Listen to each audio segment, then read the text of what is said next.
आज की कहानी एक ऐसी औरत के बारे में है जिसकी ज़िंदगी अप्स एंड डाउन से भरी रही। वो लड़की जिसको अपना घर छोड़ना पड़ा क्योंकि वो कश्मीरी पंडित थी और उनके घर को जला दिया गया। एक ऐसी लड़की जो अपने पति का कर्ज चुकाने के साथ साथ अपना पूरा बिजनेस खड़ा करने में कामयाब रही और आईपीएल की एक टीम कोची टस्कर्स केरला की को ओनर भी बनी, जिसकी शादी इंडियन पॉलिटिशियन शशि थरूर से हुई और एक दिन वो दिल्ली के द लीला पैलेस होटल में मृत पाएगी। आज हम इसी Indian born Canadian business women का केस स्टडी करेंगे। सुनंदा पुष्कर का जन्म 27 जून 1962 को एक कश्मीरी पंडित फैमिली में हुआ। उसके पिता लेफ्टिनेंट कर्नल पुष्कर नाथ दास इंडियन आर्मी में सर्व कर रहे थे और 1983 में रिटायर हो गए। सुनंदा पुष्कर के 2 भाई हैं, जिनमें से एक ग्लोबल सॉफ्टवेयर कंपनी दुबई में काम कर रहा है और दूसरा इंडियन आर्मी में। सुनंदा की फैमिली को सोपुर से जम्मू मूव करना पड़ा जब 1990 में उनके घर को मिलिटेंट्स ने जला दिया। सुनंदा ने अपनी schooling convent of Jesus Ambala और केवी झांसी से की। उसके बाद वो ग्रेजुएशन के लिए government college for women Srinagar गई, जहां उन्होंने 1986 से 1988 तक पढ़ाई की। गवर्नमेंट वुमेन कॉलेज में पढ़ते टाइम सुनंदा कॉलेज की प्रेसिडेंट बन गई और सुनंदा ने अपने fellow hotel management graduate Sanjay Raina से अपनी फैमिली के खिलाफ जाकर शादी कर ली। हालांकि ये शादी ज़्यादा देर टिक नहीं पाई और कपल ने 1988 में ही डाइवोर्स ले लिया। होटल मैनेजमेंट में कोर्स करने के बाद सुनंदा ने श्रीनगर में ही सेंटार लेक व्यू होटल में रिसेप्शनिस्ट का काम किया। 1989 में सुनंदा दुबई चली गई।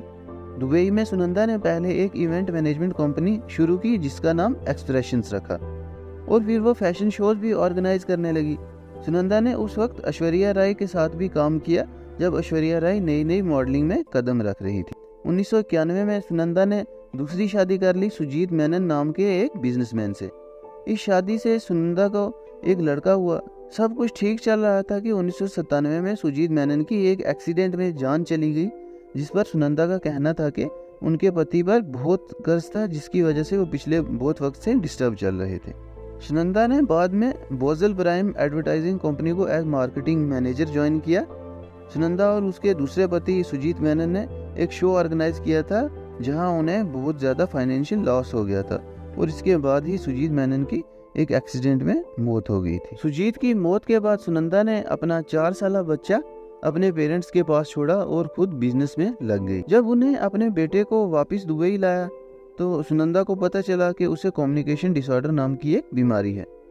इस वजह से सुनंदा को बोजल प्राइम कंपनी छोड़नी पड़ी ताकि वो अपने बच्चे के साथ टाइम स्पेंड कर सके। इसके बाद उन्हें कनाडा मूव करना पड़ा क्योंकि सुनंदा के बच्चे को स्पीच थेरेपी की ज़रूरत थी। कनाडा से दुबई में आकर सुनंदा ने दुबई में आर्टिफिशियल ज्वेलरी का एक रिटेल बिजनेस खोला जिसका नाम रेविसेंट ट्रेडिंग था।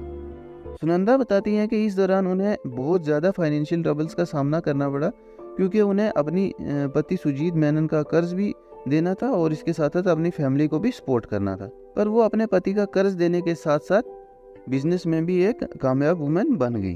पहली बार सुनंदा का नाम न्यूज़ में 2010 में आया। मामला आईपीएल से जुड़ा था।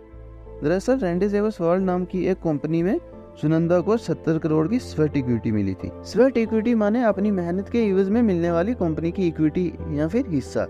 2010 में रैंडी सेवर्स स्पोर्ट्स वर्ल्ड ने Kochi Tuskers Kerala IPL team खरीद ली और सुनंदा को इस टीम का डायरेक्टर आईपीएल की बोली से महज 18 दिन पहले बनाया गया और जनता को 2009 से ही शशि थरूर और सुनंदा पुष्कर के बारे में पता था। अब 18 दिन पहले टीम का डायरेक्टर बनना सुनंदा के लिए मीडिया में हाईलाइट होने का कारण बन गया। शशि थरूर भी केरला से ही थे और 2010 में उस वक्त Shashi Tharoor minister of state for external affairs भी थे। इसलिए शशि थरूर पर इल्ज़ाम लगे कि उन्होंने सुनंदा को अपनी native team Kochi Tuskers Kerala का डायरेक्टर बनने में मदद किया और अपने पद का दुरुपयोग किया है।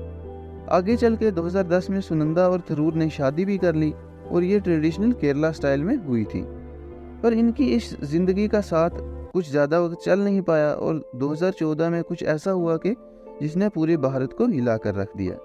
17 जनवरी 2014 की शाम को सुनंदा पुष्कर दिल्ली के द लीला पैलेस होटल में मृत पाई गई, पर वो इससे 2 दिन पहले यानी 15 जनवरी से ही खबरों में चल रही थी और इसकी वजह थी शशि थरूर के ट्विटर से पोस्ट हुई कुछ स्क्रीनशॉट्स। इन स्क्रीनशॉट्स में पॉलिटिशियन शशि थरूर और एक पाकिस्तानी जर्नलिस्ट महर तरार के कुछ मैसेजेस थे।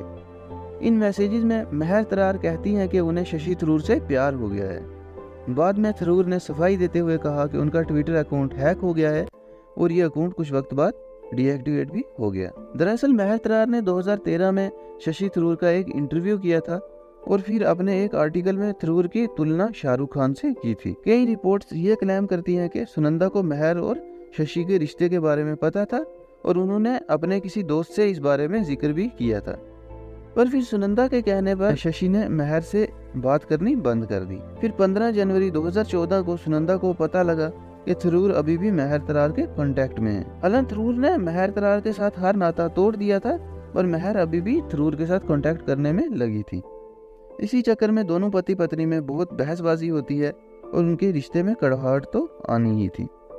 16 जनवरी को महर और सुनंदा में ट्विटर पर जमकर बहसबाजी होती है, जिसमें सुनंदा महर पर अपने पति को स्टॉक करने का इल्ज़ाम लगाती है और भी बहुत कुछ, और महर कहती है कि सुनंदा अपना मानसिक संतुलन खो चुकी हैं।